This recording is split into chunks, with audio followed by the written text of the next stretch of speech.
Après avoir dit que je continue à y croire dur comme fer, je constate qu'elle ne se porte pas bien. Et que partout, ces sentiments d'incompréhension ou de rejet progressent. Pourquoi elle ne se porte pas bien?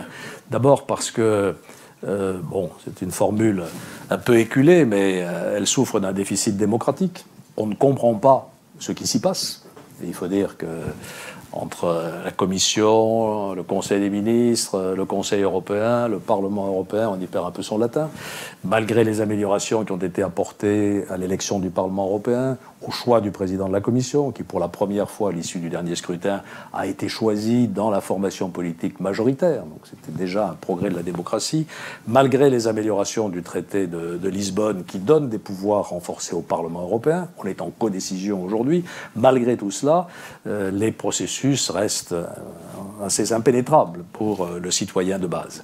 C'est le premier déficit dont souffre l'Europe. Ensuite, la deuxième explication de nos difficultés, c'est qu'on est d'accord sur rien, entre Européens. Sur beaucoup de sujets que je pourrais énumérer, en particulier sur beaucoup de sujets de politique étrangère, il y a des divergences de fond entre pays européens. Et puis, enfin, il n'y a pas de projet commun, ou il n'y a plus de projet commun.